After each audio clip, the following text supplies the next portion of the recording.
When a school board in a wealthy county in Virginia convened to draft policy on transgender student rights, conservative protesters showed up and disrupted the meeting over something else entirely.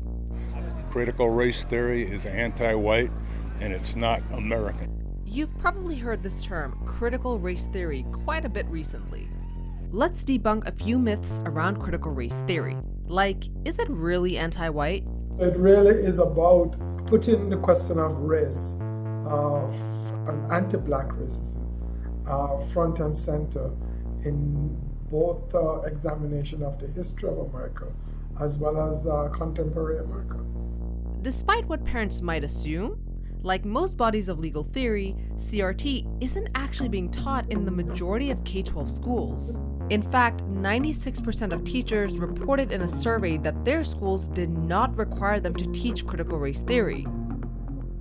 But conservatives have moved to ban schools from teaching so-called critical race theory in several states anyway. Many of the conservative politicians pushing these bills have failed to define what critical race theory even is, instead offering up definitions like this. Critical race theory teaches children as young as kindergarten to be ashamed of their skin color. Many of these bills explicitly ban the 1619 Project, a curriculum designed by the New York Times reporter Nicole Hannah-Jones to put the legacy of slavery at the center of U.S. history. The 1619 Project is part of the necessary critical interrogation of American history, that American history has silenced for many, many decades. The ways in which anti-black racism and slavery has shaped the society. The attacks on the 1619 Project fit into a historical pattern of politically fomented backlash against this kind of progressive approach to teaching students about social issues. Back in 1974, conservative parents in Kanawha County, West Virginia, accused their school board of introducing textbooks that, quote, undermine patriotism and Christianity. The Board of Education tells us that we're going to have to put our children in school.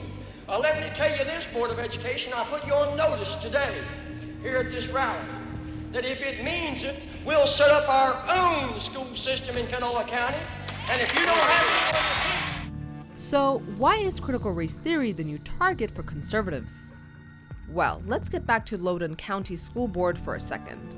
When I heard that teachers and students were having critical race theory shoved down their throats, and the young white kids were being told that there was something wrong with them because of the color of their skin, I became very concerned. Where exactly did parents like this hear about critical race theory in their school system? Critical race theory. Critical race theory. Critical race theory. Critical race theory has pervaded every institution in the federal government. Let's stop here for a second. This guy is Christopher Rufo, and he's played a pivotal role in rallying conservatives against CRT. He's a senior fellow at the Manhattan Institute, a right-wing think tank. The Institute's website describes Rufo as its director of the Initiative on Critical Race Theory. I think with this critical race theory fight is what we did successfully is we labeled it. People were understanding that something is going wrong in the culture, that certain ideologies and ideas were devouring institutions, and then we put a label to it, critical race theory. Conservative political operatives see this fight over CRT as a crucial step in the Republican Party's path back to power. In fact, some former Trump officials have been pumping money into and organizing conservative efforts around the issue. That reportedly includes one former Trump Justice Department official who organized Loudoun County's anti-CRT parents group. And this is Jessica Anderson, the executive director of Heritage Action for America, the advocacy wing of the Heritage Foundation, a right-wing think tank.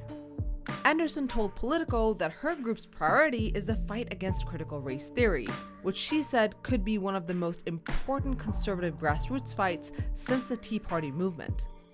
By the way, the Heritage Foundation also played a major role in backing the West Virginia textbook protests.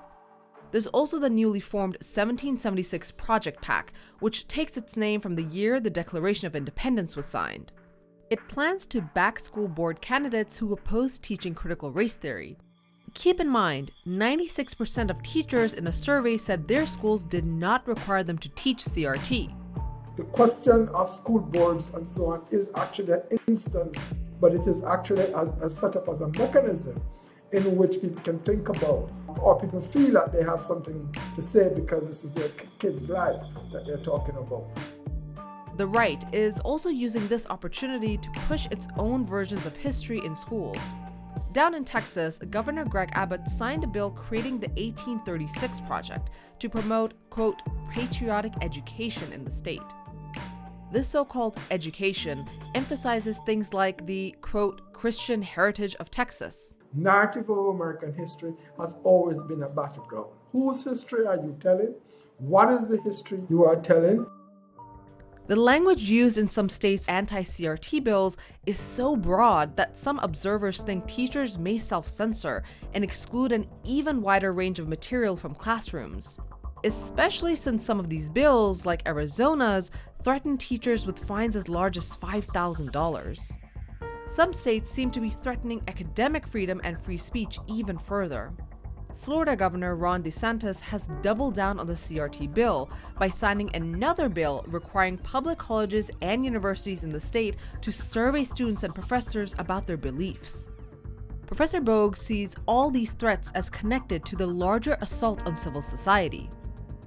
What you have seen in America and elsewhere in Europe and so on is a rise of certain kind of populism, but an authoritarian populism.